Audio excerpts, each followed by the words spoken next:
The morning of June 25, 2009, started like any other for Michael Jackson. The king of pop, preparing for his upcoming This Is It comeback concerts, was under immense pressure to deliver.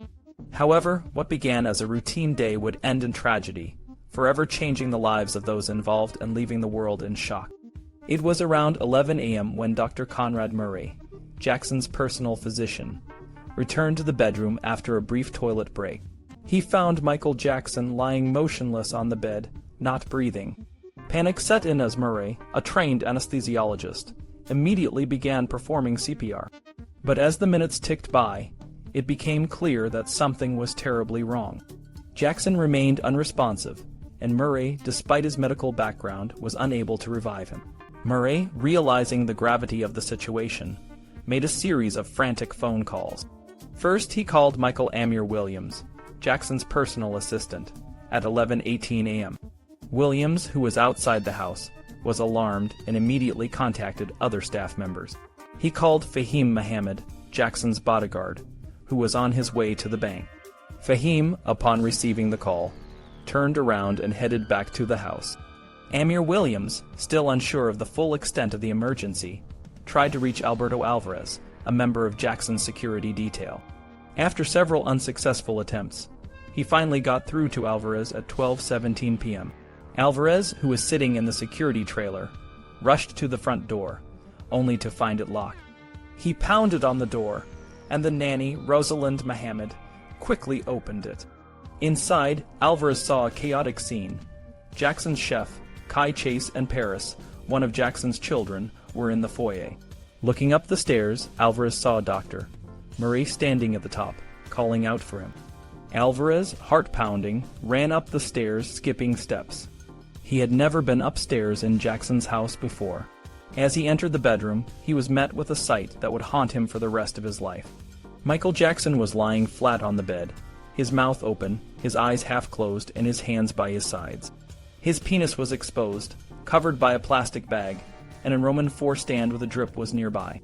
Dr. Murray, standing on the right side of the bed, was performing one-handed CPR. "Alberto, come quick, Murray shouted, his voice filled with desperation. Alvarez, frozen for a moment, quickly snapped into action. Murray told him that Jackson had a bad reaction and needed help with CPR. However, before they could focus on resuscitation, Murray asked Alvarez to do something that would later be a subject of intense scrutiny. Murray grabbed a handful of vials from the nightstand and handed them to Alvarez, instructing him to put them in a plastic grocery bag. He then pointed to a brown canvas bag and told Alvarez to place the plastic bag inside it.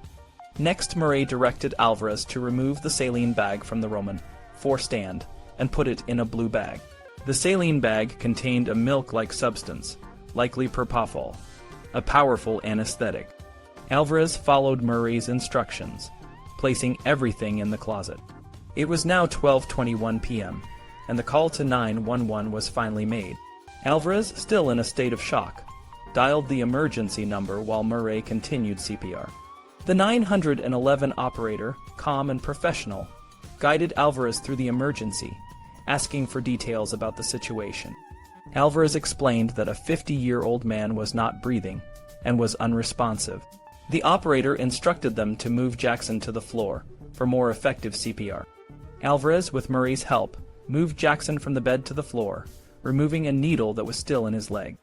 The paramedics from the Los Angeles Fire Department, stationed at Station 71, were dispatched at 12:22 p.m.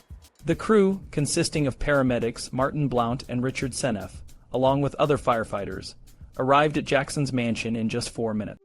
They rushed inside, where they found Murray and Alvarez attempting to revive Jackson. The paramedics quickly took over, but despite their best efforts, Michael Jackson was pronounced dead at 2:26 p.m. The aftermath of Jackson's death was a whirlwind of investigations, media scrutiny, and legal battles. Dr. Conrad Murray was eventually convicted of involuntary manslaughter in 2011, serving 2 years in prison. The case raised serious questions about the ethics of medical care and the pressures faced by celebrities.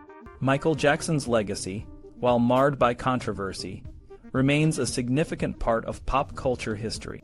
In conclusion, the tragic events of June 25, 2009, serve as a somber reminder of the fragility of life and the impact of one's actions. The loss of Michael Jackson left an indelible mark on the world, and his story continues to resonate with millions of fans around the globe.